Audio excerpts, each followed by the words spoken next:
قاضی ثناء اللہ صاحب پانی پتی نے جب تفسیر مظہری لکھ رہے تھے اپنے شیخ مرزا مظہر جان جانان کے نام پر تفسیر لکھ رہے تھے، تو مرزا مظہر جان جانان کو کہا آپ بتائیں نا، آپ تو اولیاء اللہ میں سے، خضر زندہ ہے یا مردہ ہے؟ تو مرزا مظہر جانان صفت بصیر میں مراقب ہو گئے۔ صوفیاء کا ایک تناؤ دور ہوتا ہے صفت بصیر سے، اور کافی دیر بعد ہوش میں آئے اور فرمائے میں نے خضر علیہ السلام سے ملاقات کی، میں نے ان سے پوچھا، انہوں نے کہا میں مر چکا ہوں لیکن میں مرے ہوئے لوگوں سے افضل ہوں۔ ہمارے ایک ساتھی تھے، ویڈیل خا جواب ہے اوپر ڈورے پریشان دیس ہوئی ڈیڑھ خا جواب بڑھ دو۔ مطلب یہ کہ دنیاوی موت اگر آئی بھی ہے تو حق تعالی جل وعلا نے ان کو ایسی زندگی اور ضرورت حیات کی عطا فرمائی کہ گاہ بگاہ دکھائی دیتے ہیں۔ اس سلسلے میں چند واقعات مجھ پر گزرے ہیں، وہ آپ کو سنانا چاہتا ہوں۔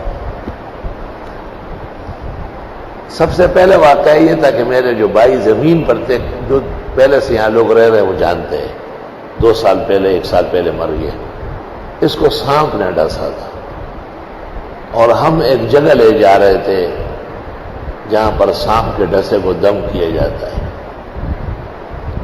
میری والدہ صاحبہ بھی تھی، وہ بہت رو رہی تھی۔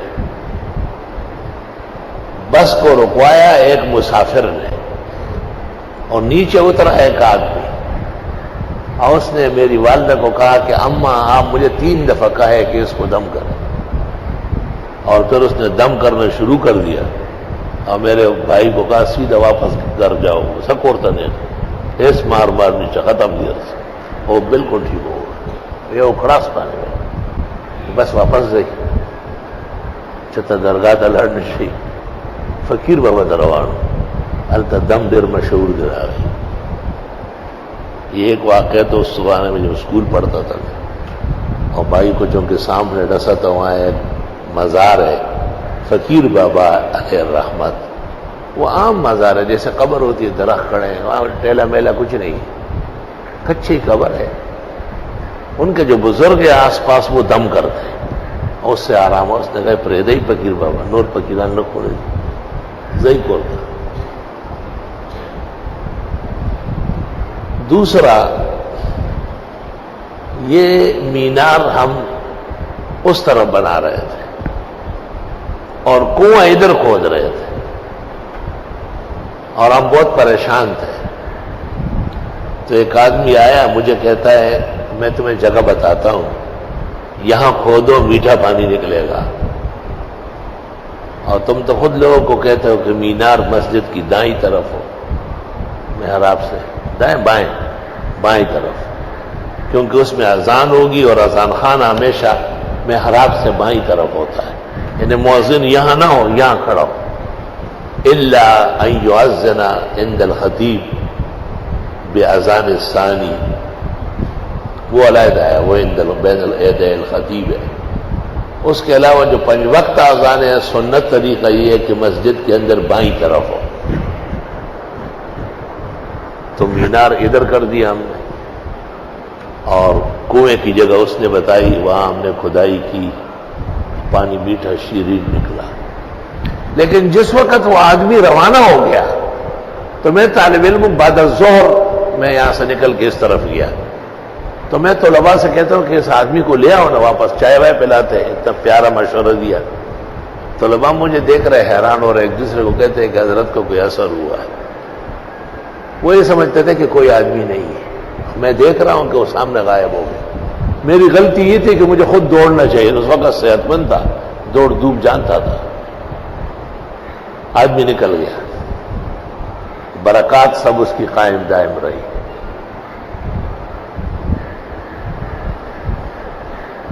ایک جگہ میں امام تھا، وہاں یہ زرگر برادری آباد ہے. ان کے کچھ لڑکے میرے پاس آئے کہ ہمارے والد صاحب کو 14 سال ہو گئے جو لیٹے ہوئے، پیشاب پاخانہ وہی کرتا ہے.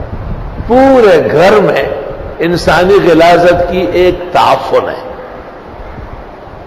اور میری والدہ تقریباً دیوانی ہو گئی خدمت کر کے. اور ڈاکٹروں کا کہنا یہ ہے کہ یہ بچے گا نہیں، اور اسی طرح 50 سال بھی رہ سکتا ہے لنگڑا شل ہو کر. ایسی کوئی تدبیر جائز ہے کہ یہ مر جائے؟ کوئی انجیکشن لگائے، دوا دے دے. میں رابعہ یا خامسہ بنوری ٹاؤن پڑھتا تھا اور بڑا حیران ہوا کہ ایسا فتویٰ بھی لوگ مانگ سکتے کہ باپ کو خود مارے اگرچہ بیمار ہے. میں نے کہا یہ میرا کام نہیں، میں تو استاد سے پوچھوں گا، وہاں جا کے بنوری ٹاؤن سے پتہ کروں گا.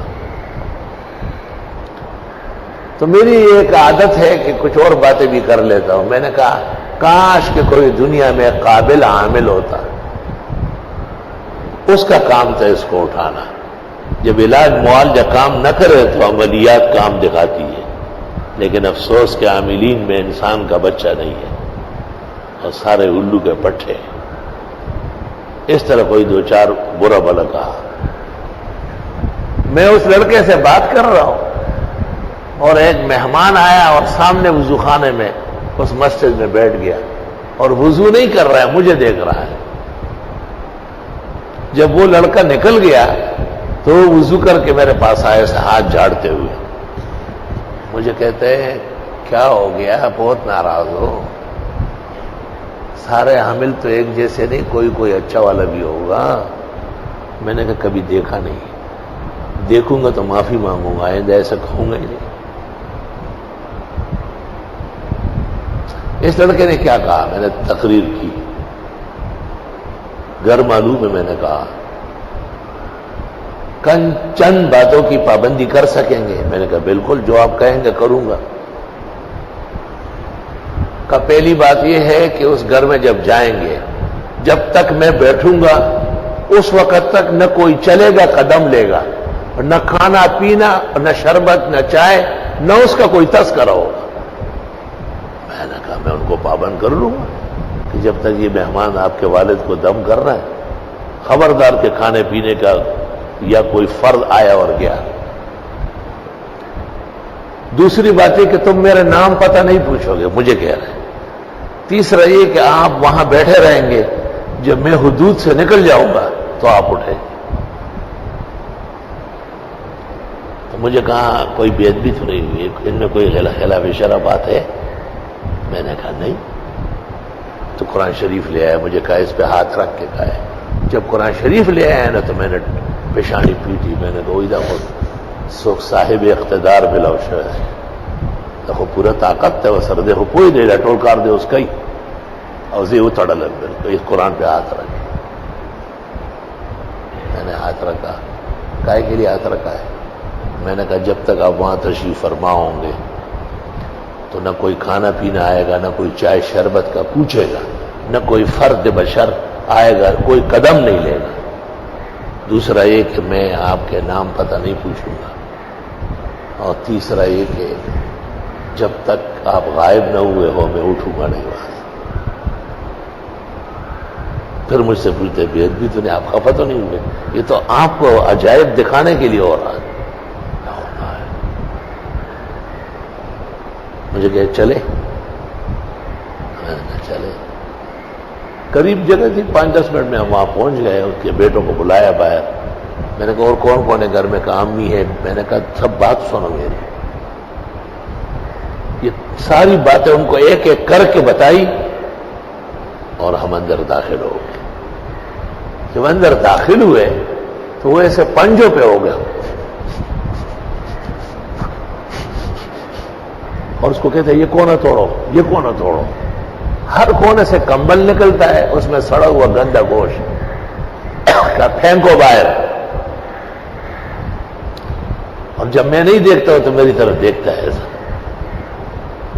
اور وہ شل جو پڑا ہوا تھا اس کو کہتے ہیں اٹھو اٹھو. 14 سال سے پڑا ہوا تھا. وہ اٹھا, کہا دیوار پکڑو, دیوار کے ساتھ ساتھ چلو. اٹھ گیا. جب دیوار ختم ہو گیا کہ خود چلو, روانہ ہو گیا.